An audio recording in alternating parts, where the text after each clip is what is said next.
Hello students, welcome to my mathematics channel. तो बच्चों, last time हमने डिस्टेंस फॉर्मूला पढ़ लिया था और डिस्टेंस फॉर्मूला से रिलेटेड क्वेश्चंस कर लिए थे। आज हम सेक्शन फॉर्मूला के बारे में पढ़ेंगे। क्या होता है सेक्शन फॉर्मूला, पहले उसकी स्टेटमेंट पढ़ेंगे और फिर उसको प्रूव करेंगे। प्रूव करने के बाद हम उसके कुछ क्वेश्चंस आज डिस्कस करेंगे और बाकी क्वेश्चन नेक्स्ट टाइम करेंगे, और उसके बाद एरिया ऑफ ट्राइंगल कराने के बाद ये चैप्टर आपका कंप्लीट हो जाएगा।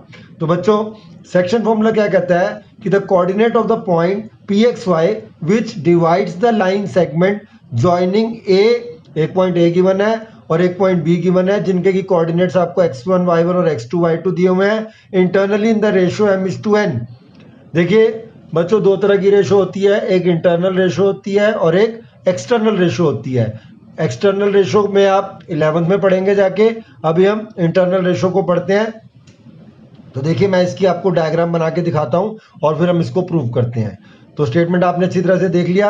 अब हम क्या करते हैं कि यहाँ पर मैं इसका डायग्राम बनाने की कोशिश करता हूँ। इधर देखिए, एक ये पॉइंट हमने ए ले लिया और एक ये पॉइंट हमने बी ले लिया।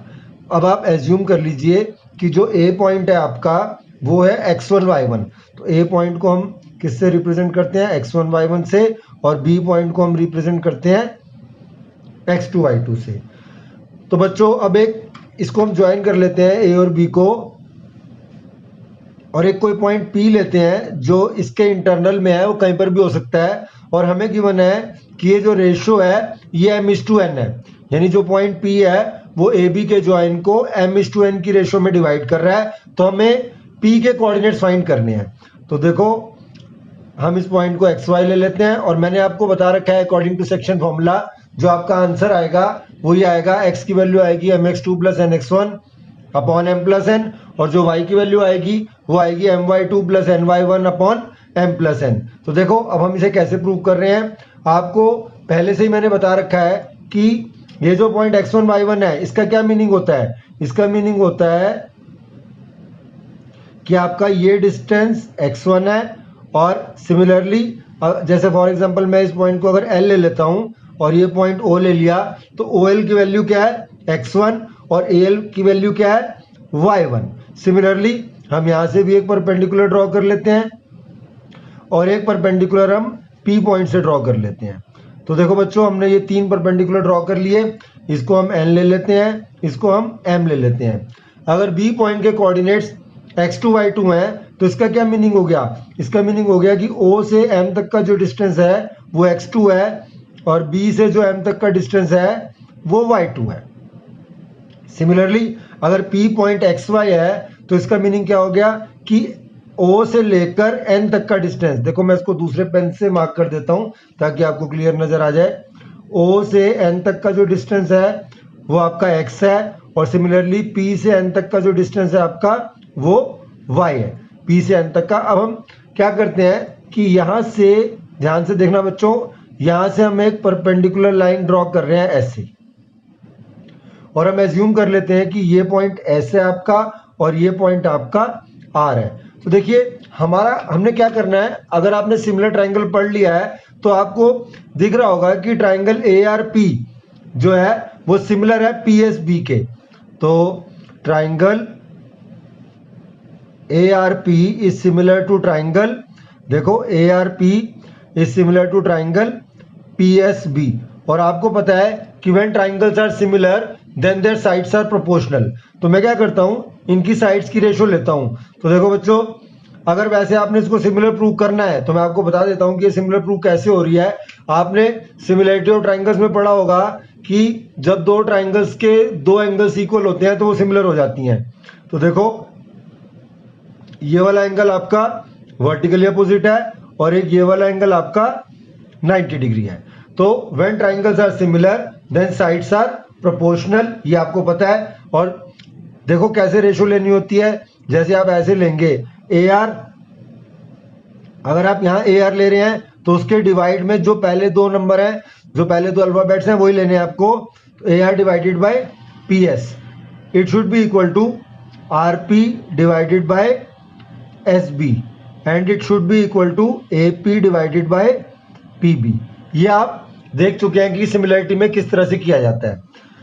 अब देखिए, क्या होगा आपका कि आपको गिवन है कि जो ये रेशियो है AP अपॉन BP ये m/n है। तो गिवन में आपको क्या आ रहा है इसमें AP upon PB equals to m/n।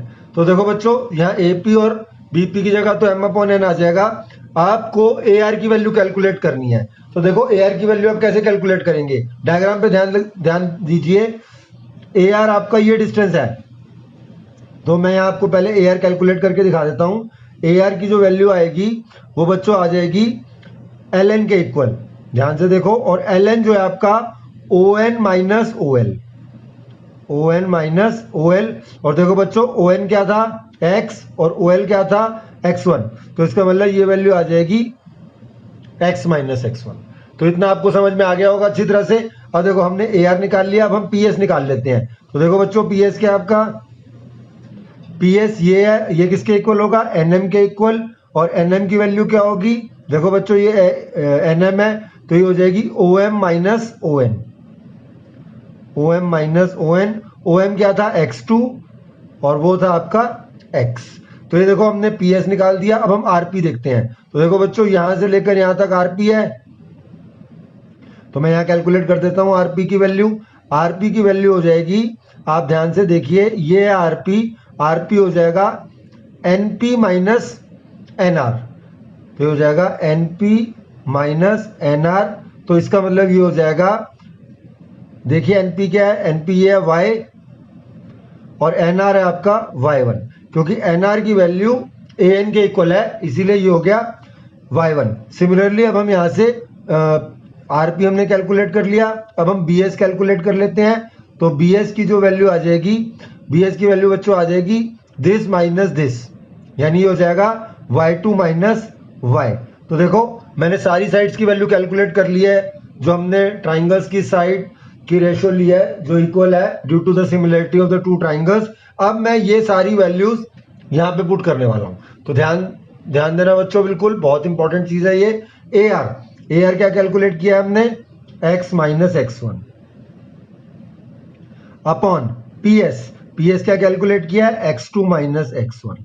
और RP क्या कैलकुलेट किया है, y माइनस y1। और BS क्या कैलकुलेट किया है, y2 minus y। And it should be equal to m/n। तो देखो बच्चों ये रेशियोज इक्वल आ गई हैं। अब हम क्या करेंगे, ध्यान से थोड़ा सा माइंड यूज कीजिए आप अपना। ये टर्म ये रेशियो इसके इक्वल है और ये इसके इक्वल है, तो हम क्या कर सकते हैं कि इन दोनों को भी इक्वेट कर सकते हैं और इन दोनों को भी इक्वेट कर सकते हैं। हमें x और y की वैल्यू कैलकुलेट करनी है अकॉर्डिंग टू सेक्शन फॉर्मूला। तो अब मैं क्या कर रहा हूं, इसमें इस रेशियो को इसके इक्वेट कर रहा हूं, ध्यान से देखिए। ये हो जाएगा आपका x minus x1 upon x2 minus x1 equal to m/n। ये बच्चों ये x है तो ये हो जाएगा। सिमिलरली यहां पर ये हो जाएगा y minus y1 upon y2 minus y equal to m/n। ये आ गया आपके पास। तो अब मैं नेक्स्ट पेज चेंज कर रहा हूं, तो आप इसको यहां तक अच्छी तरह से देख लीजिए। मैं एक बार और सेक्शन फॉर्मूला दिखा देता हूं आपको। ये सेक्शन फॉर्मूला की स्टेटमेंट है, ये इसकी डायग्राम है। हमने पहले इन दो ट्राइंगल्स को सिमिलर प्रूव कर लिया। सिमिलर मैंने आपको बता दिया वो किस तरह से है। उसके बाद when triangles are similar then their sides contains equal ratio, sides की रेशो को इक्वल रख दिया हमने। और हमने ये सारी साइड्स कैलकुलेट कर ली अपनी डायग्राम के अकॉर्डिंग जो इसके अंदर यूज हो रही है। उसके बाद वो रेशो इक्वल किया। अब मैंने इन रेशो को पहले इसको इसके इक्वल कर लिया, फिर इसको इसके इक्वल कर लिया।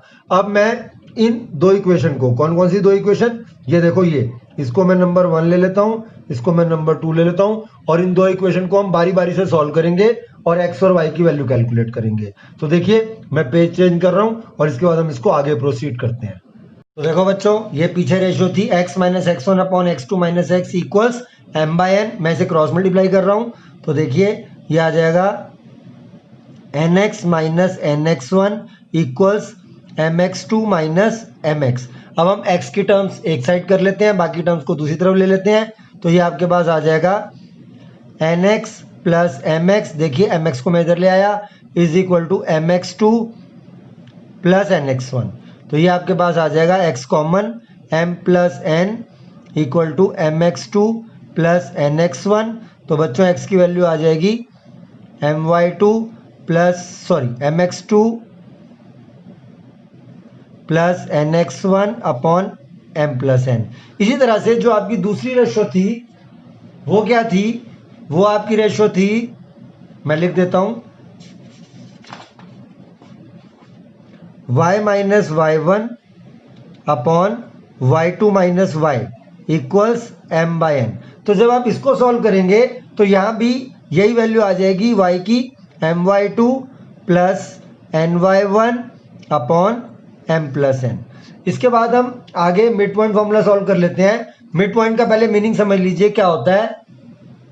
जैसे आपका ये a पॉइंट है, ये b पॉइंट है और ये x1 y1 था, ये x2 y2 था। मिड पॉइंट मीन्स कि AP और BP डिस्टेंस इक्वल हो जाए। तो दूसरे वर्ड्स में आप ये कह सकते हैं कि ये रेशो 1:1 की हो जाए।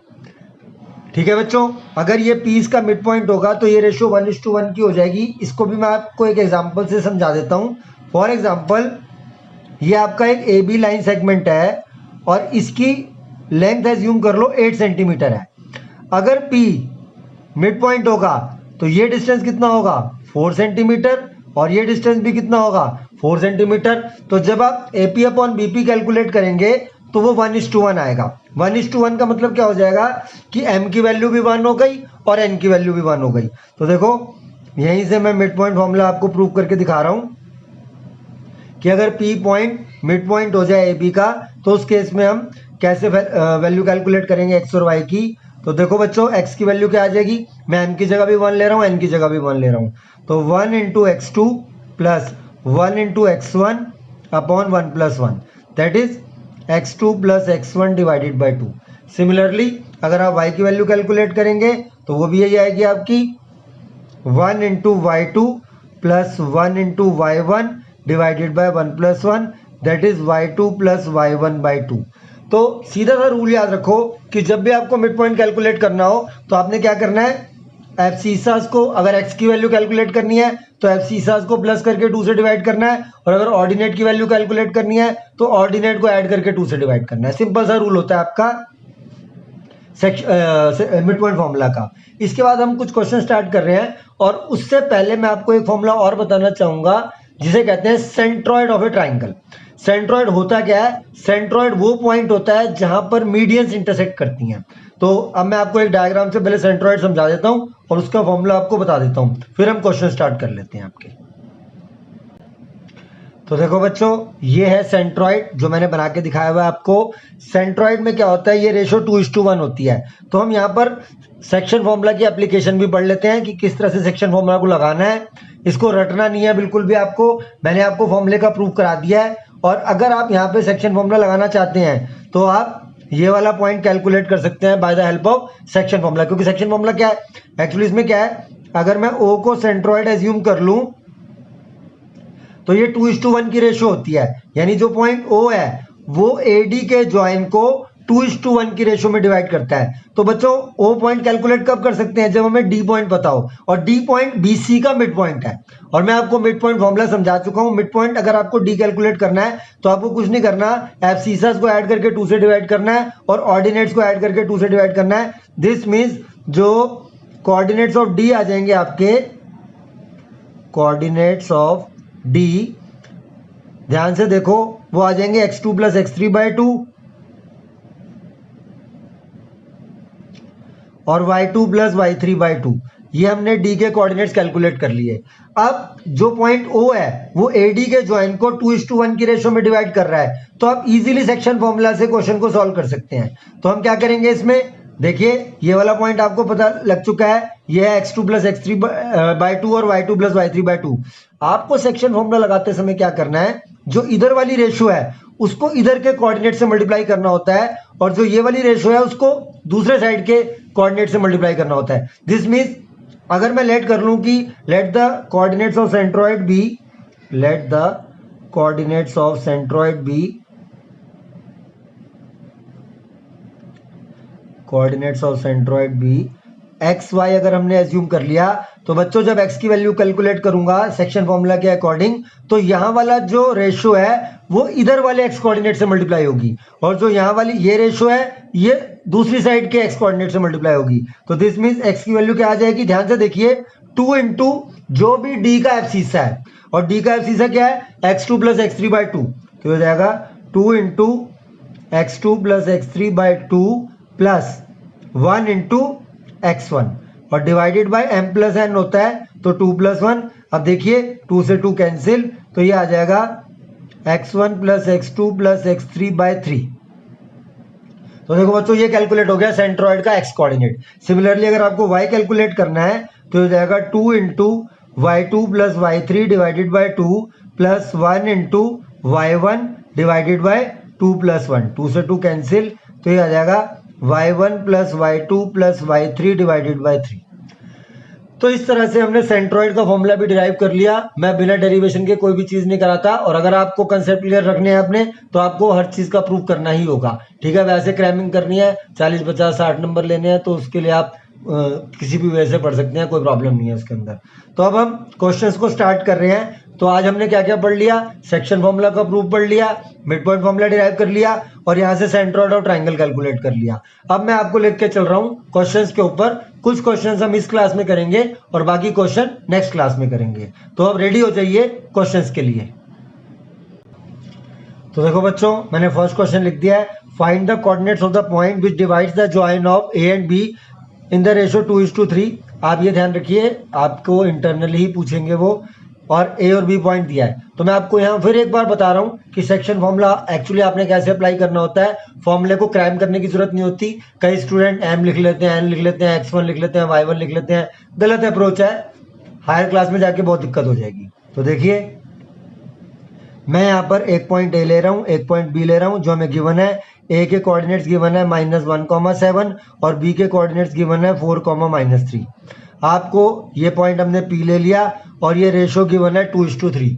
आपको पी पॉइंट निकालना है। Find the coordinates of the point which divides the join of A and be in the ratio. तो जैसा कि मैंने आपको अभी सेक्शन फॉर्मूला के टाइम पे समझाया था, आपको क्या करना है, ये वाला जो कोऑर्डिनेट, ये जो रेशो है, इसको दूसरी साइड के एक्स कोऑर्डिनेट से मल्टीप्लाई करना है जब आप एक्स की वैल्यू निकालेंगे। तो देखिए मैं कहीं पे भी नहीं लिखूंगा x1 y1 x2 y2 और mn। बहुत ही गलत अप्रोच होती है। उस अप्रोच पे रहोगे तो हमेशा स्लो रहोगे, कभी तेजी से क्वेश्चन नहीं कर पाओगे। 2 इंटू 4 सिंपल सा कंसेप्ट है। 2 into 4 plus 3 into -1, 3 into -1 divided by 2 plus 1, 2 plus 3, simple. क्योंकि नीचे आपको सम ऑफ द रेशियो लेना होता है, तो सम ऑफ द रेशियो आपको 2 प्लस 3 यानी 5 हो जाएगा। तो हो जाएगा 8 minus 3 upon 5, that is 5 upon 5, that is 1। तो आपका 1 आ गया। सिमिलरली y की वैल्यू कैलकुलेट करते हैं, तो 2 into -3, 2 into -3 plus 3 into 7 divided by 2 plus 3। तो ये आ जाएगा आपका -6 प्लस 21 अपॉन 5, ये हो जाएगा 3, क्योंकि 21 माइनस 6 क्या होता है, 15, 15 अपॉन 5 3। तो therefore coordinates of point P ये आपके आ गए 1,3। ये आंसर आ गया आपके पास। तो एक बार फिर से आपको एक्सप्लेन कर देता हूं। m n x1 y1 x2 y2 के अप्रोच में मत जाना कभी भी। यहाँ वाली रेशो को इधर के एक्स कोऑर्डिनेट से मल्टीप्लाई करो, प्लस यहाँ वाली रेशो को इधर के एक्स कोऑर्डिनेट से मल्टीप्लाई करो, और नीचे सम ऑफ द रेशो कर दो। सीधी सी बात होती है। एक ऐसा क्वेश्चन और कर लेते हैं प्रैक्टिस के लिए, फिर दूसरे टाइप के क्वेश्चन करते हैं। तो देखिए, find the coordinates of the point divides the join A and be in the ratio 7:2। तो इसमें भी आप वही अप्रोच रखिए, किस तरह से आपने क्वेश्चन को करना है। तो देखिए मैं पहले लिख लेता हूं, एक पॉइंट आपका ए जिसके ही कोऑर्डिनेट्स आपको गिवन है -5,11, और एक पॉइंट ले लेता हूं बी जिसके ही कोऑर्डिनेट्स आपको गिवन है 4,-7, और एक पॉइंट पी ले लिया, और ये रेशियो आपको 7:2 गिवन है। तो कंसेप्ट पे आ जाओ सीधा। x की वैल्यू आएगी 7 into 4 plus 2 into -5 upon 7 plus 2, 9। तो ये हो जाएगा आपका 28 माइनस 10 अपॉन 9, यानी हो जाएगा 18 अपॉन 9, दैट इज 2। इसी तरह से अगर हम y की वैल्यू कैलकुलेट कर लेते हैं, 7 into -7 plus 2 into 11 divided by 9, तो हो जाएगा -49 प्लस 22 डिवाइडेड बाय 9, तो -27 upon 9 that is -3. So therefore coordinates of point P ये आपका आ जाएगा 2, -3. सिंपल. अब हम नेक्स्ट क्वेश्चन पे आ जाते हैं. अब हम क्वेश्चंस का लेवल थोड़ा इंक्रीज कर रहे हैं. तो देखिए नेक्स्ट क्वेश्चन जो मैं आपके सामने रख रहा हूं उसको किस तरह से करना है आपने. देखो बच्चों, नेक्स्ट क्वेश्चन काफी ट्रिकी है और 90% स्टूडेंट इसको गलत कर देंगे क्योंकि उन्होंने रेशो बड़े दूसरे वे में दे दिया है. सीधा सीधा क्वेश्चन नहीं है ये. पहले आप इसकी डायग्राम बनाने की कोशिश कीजिए. ये कह रहे हैं क्वेश्चन में कि point P lies on the line segment PQ. देखिए पहले मैं एक लाइन सेगमेंट बना लेता हूँ PQ. ये हमने एक लाइन सेगमेंट बना लिया PQ और P के पॉइंट्स आपको गिवन है 6, -6 और Q के पॉइंट्स आपको गिवन है -4, -1 in such a way that PA upon PQ. अब ये देखिए पॉइंट A बीच में है इस बार, तो हम कहीं पर भी एक पॉइंट A ले लेते हैं. जो रेशो दिया इन्होंने वो आपको कंफ्यूज करने के लिए दिया है. अगर वो आपको ये रेशो देते PA अपॉन AQ तो आप उस पर डायरेक्ट फॉर्मूला अप्लाई कर सकते थे, लेकिन उन्होंने आपको दिया है PA अपॉन PQ. बड़े ध्यान से देखना, डायग्रामेटिकली समझाने की कोशिश कर रहा हूं आपको. PA अगर आपका ये 2 है, फॉर एग्जाम्पल PA अगर आपका 2 है तो उन्होंने आपको AQ नहीं दिया, उन्होंने आपको दिया है PQ. ध्यान से देखिए, यानी ये चीज, ये कितनी गिवन है आपको 5 और ये कितना है 2, तो इसका AQ कितना हो जाएगा 3. तो ध्यान से देखो इस क्वेश्चन के अंदर ये चीज आपकी 3 हो जाएगी. इसका मतलब जो आपको रेशो गिवन है वो एक्चुअल रेशो जो जिसके ऊपर फॉर्मूला अप्लाई करना है वो PA अपॉन AQ होगा और वो आपको 2/3 दिया है. इस क्वेश्चन में यही गलती होती है जो मैक्सिमम स्टूडेंट गलत करते हैं इस क्वेश्चन को. अब रेशो आ गई. अब मुझे A के कोऑर्डिनेट्स निकालने में कोई दिक्कत नहीं आएगी. A के कोऑर्डिनेट्स निकालने के बाद क्वेश्चन को आगे भी सॉल्व करना है, लेकिन पहले हम A के कोऑर्डिनेट्स निकाल लेते हैं कि A के कोऑर्डिनेट्स क्या आने वाले हैं. तो देखिए ये रेशो आपको मिल गई. मैं फिर से यहाँ रिप्रेजेंट कर देता हूँ रेशो को. रेशो आपकी आ रही है 2:3 और वो किस तरह से आ रही है ये मैंने आपको एक्सप्लेन कर दिया है. ये 2 है और ये 3 है. तो हमारा जो रूल होता है कोऑर्डिनेट्स ऑफ A निकालने के लिए वो क्या हो जाएगा, कोऑर्डिनेट्स ऑफ A. तो ये हो जाएगा x की वैल्यू जो आएगी बच्चों ध्यान देखो 2 into -4, 2 into -4 plus 3 into 6, 3 into 6 divided by 2 plus 3. Similarly जो y की वैल्यू आएगी 2 into -1 plus 3 into -6 upon 2 plus 3. तो आपके पास ध्यान से देखिए ये आ जाएगा -8 प्लस 18. यहां देखिए -8 प्लस 18 कितना हो गया, -8 प्लस 18 यानी 10 अपॉन 5 यानी कि x की वैल्यू आ गई 2. और अगर हम y की वैल्यू कैलकुलेट करते हैं तो -2 - 18 यानी माइनस का 20 अपॉन 5 यानी कि -4. तो पॉइंट आ गया आपके पास ये वाला पॉइंट जो A पॉइंट कैलकुलेट करने के लिए कहा गया है. A पॉइंट आ गया 2, -4. लेकिन क्वेश्चन कंप्लीट नहीं हुआ, क्वेश्चन आगे भी है इसमें कंटिन्यू करना है आपको. तो देयरफॉर कोऑर्डिनेट्स ऑफ A ये आ गए आपके 2 -4.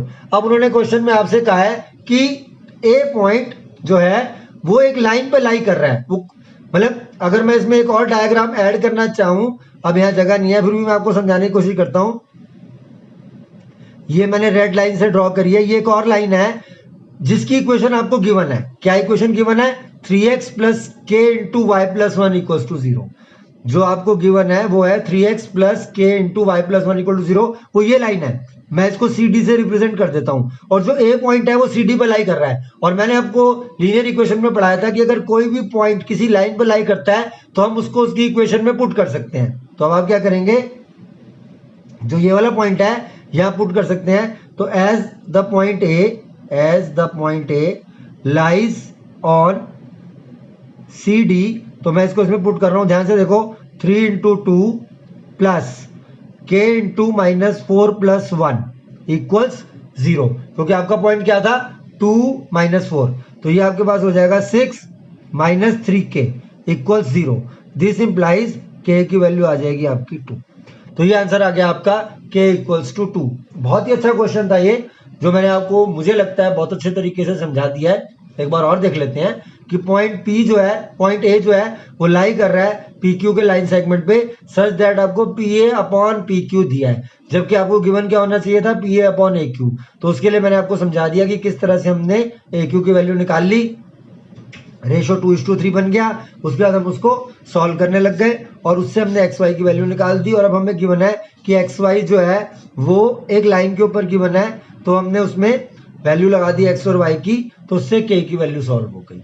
अब हम नेक्स्ट क्वेश्चन पे आ जाते हैं। ये क्वेश्चन बहुत ही इंपॉर्टेंट है, ये आपसे एग्जाम्स में पूछा जा सकता है और ऐसा भी हो सकता है कि वो आपको ये रेशो इस तरह से दे देता AQ अपॉन PQ, फिर हम अपना दिमाग लगाना कि कैसे क्वेश्चन को सॉल्व करते अगर वो आपको AQ अपॉन PQ दे देता। तो खैर अब हम नेक्स्ट क्वेश्चन पे आ जाते हैं।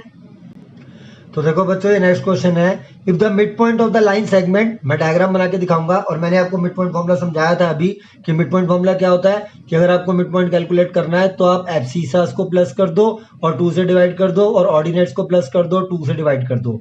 लेकिन एक बात ध्यान रखना, कई बार वो इस क्वेश्चन को ट्विस्ट करके दे देते हैं कि आपको वो मिड पॉइंट दे देगा और आपसे दूसरा एंड पूछ लेगा, रूल वही लगेगा। तो ये क्वेश्चन कुछ इसी टाइप का है, if the mid point of the line segment joining A and B। तो देखो बच्चों, मैं इसकी डायग्राम बना देता हूं पहले।